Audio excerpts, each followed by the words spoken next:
उपाध्यक्ष महोदय, मैं इस बिल का समर्थन करता हूं।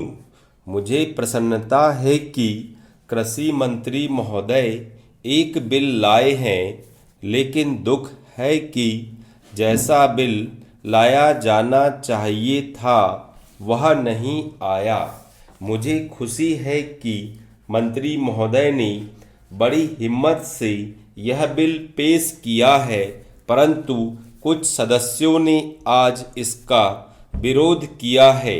उन्होंने इस बात की ओर ध्यान नहीं दिया कि जब तक जंगलों को हम बचाकर नहीं रखेंगे और ज़मीन पर अनुचित कब्जा करने की लोगों की जो आदत है उसको नहीं रोकेंगे, तब तक हम जंगलों को नहीं बचा सकेंगे।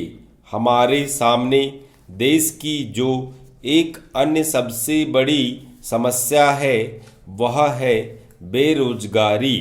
उसे यही एक विभाग है जो सबसे ज़्यादा दूर करता है। आदिवासी लोगों को, गरीब और पिछड़े लोगों की जंगलों से ही रोजी रोटी चलती है। ऐसे काफ़ी लोग हैं जो जंगलों से ही फल फूल द्वारा भोजन प्राप्त करते हैं।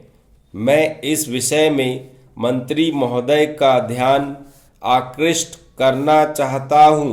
मेरा क्षेत्र अंडमान निकोबार द्वीप समूह है जो बहुत हरा भरा है। यहाँ काफ़ी जंगल हैं, उनको काटा जा रहा है। यदि अभी इसको तुरंत रोका नहीं गया तो एक दिन ऐसा भी आएगा जब वर्षा भी नहीं होगी। मैंने प्रधानमंत्री जी को इस बारे में एक पत्र लिखा था।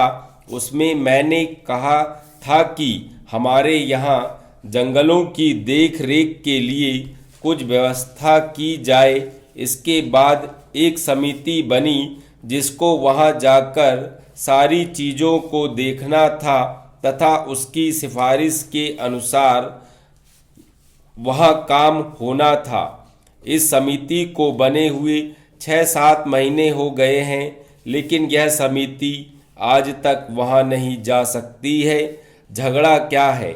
झगड़ा यह है कि कनिष्ठ अधिकारी को इस समिति का अध्यक्ष बना दिया गया है।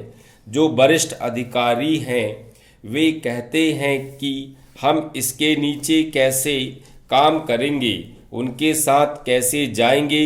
इसलिए यह जो चीज़ है इसकी तरफ आपका ध्यान जल्दी से जल्दी जाना चाहिए और आपको इसको देखना चाहिए। हमारी जो अर्थव्यवस्था है वह जंगलों पर आधारित है। जो गरीब लोग हैं उनका गुजारा इनसे ही चलता है। जो इमारतें हैं वे लकड़ी की ही बनती हैं, ईंटें वहाँ नहीं होती हैं। सीमेंट का वहाँ कोई कारखाना नहीं है, इधर से ही वहाँ सीमेंट जाता है। उतने सीमेंट से सरकारी काम भी पूरा नहीं हो पाता है, तो वह लोगों को कैसे मिल सकता है। आज सारे देश में एक चर्चा चल रही है कि अंडमान में बहुत लकड़ी है, असम से लकड़ी नहीं आती है। चूंकि वहीं से आ सकती है इसलिए वहाँ पर भी इसकी कीमत बहुत ज़्यादा हो गई है और वह असम से लकड़ी न आने के कारण से हुआ है। लकड़ी के दाम आज इतने बढ़ चुके हैं कि वहाँ के बेचारे गरीब लोगों को तो अपने घर बनाने तक में भी बहुत बड़ी कठिनाई का सामना करना पड़ रहा है। सभापति महोदय, मैं सदन का अधिक समय नहीं लूँगा। मैं केवल 1-2 बातों की ओर वित्त मंत्री और सरकार का ध्यान आकृष्ट करना चाहता हूँ। आज बिजली के मामले में राजस्थान की हालत बहुत नाजुक है। खास तौर से पिछले 5-7 दिनों से गांवों में परेशानी बहुत बढ़ गई है। मैंने देखा है कि कई जिलों में पिछले कई दिनों से बिजली नहीं है। नतीजा यह हुआ है कि जो फसल बोई गई है उसको पानी नहीं मिल पाया है। वहाँ पहले से ही अकाल की स्थिति है। बिजली ठीक तरह से ना मिलने के कारण किसानों की फसल खराब हो रही है। इसलिए बिजली को और अधिक फैलाने की बात को छोड़कर सरकार उसकी पूर्ति को नियमित करे। उधर से जो माननीय सदस्य बोलते हैं वे बातें करीब करीब वही करते हैं जो हम कर रहे हैं। दोनों में कोई फर्क नहीं है। वे भी कहते हैं कि महंगाई है, बेकारी है और हालत खराब है। सरकार की ओर से भी हर एक भाषण को इसी वाक्य से शुरू किया जाता है कि उसे विरासत में खराब हालत मिली है जिसे सुधारने में समय लगेगा। मैं निवेदन करना चाहता हूं कि सरकार एक समय निश्चित कर दे कि वह कब इस पहले वाक्य को बोलना छोड़ देगी। हम सरकार का विरोध नहीं करेंगे। वह हमें भाषण लिखकर दे और बता दे कि हमें क्या करना है। हम वैसे ही इस सदन में और जनता के सामने बोलेंगे, लेकिन वह देश की हालत को सुधारे। आज चारों ओर हालत बिगड़ रही है। आज गांवों में कोई व्यवस्था नहीं है।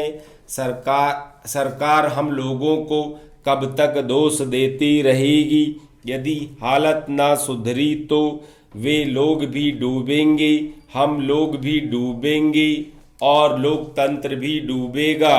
आज गांवों में हालत बहुत गंभीर रूप से बिगड़ रही है। मैं जिम्मेदारी और गंभीरता के साथ यह बात कह रहा हूँ। आखिर सरकार का और हमारा काम एक ही है। कुछ लोग उधर बैठे हैं और हम इधर बैठे हैं, इससे कोई फर्क नहीं पड़ता है। हालत सब ओर से खराब है। बिजली खराब है, कोयला खराब है, तेल नहीं मिल रहा है। किसानों के काम सब तरफ से रुके हुए हैं। गांवों के अंदर इतनी महंगाई बढ़ रही है कि गरीबों के प्राण निकल रहे हैं और आगे यह महंगाई और भी बढ़ेगी। अनाज का उत्पादन कम हो गया है, भाव अभी ऊंचे हो रहे हैं, आगे और भी ऊंचे होंगे। आप फिर कहेंगे कि आयात से बिल बढ़ रहे हैं, पेट्रोल और डीजल के दाम बढ़ गए हैं, तो आप मुसीबत में फंस गए हैं। आप मुसीबत में फंसते हैं तो हमें भी खुशी नहीं होती है। इसलिए आप गंभीरता पूर्वक सोचें। कुछ हमसे सहायता लेना चाहते हैं तो लें, जिस तरह से भी लेना चाहते हैं लें। आप जैसा कहेंगे वैसे हम जनता से जाकर कहेंगे। अंत में मैं निवेदन करना चाहता हूं कि आप राजस्थान के लिए अवश्य कुछ करें।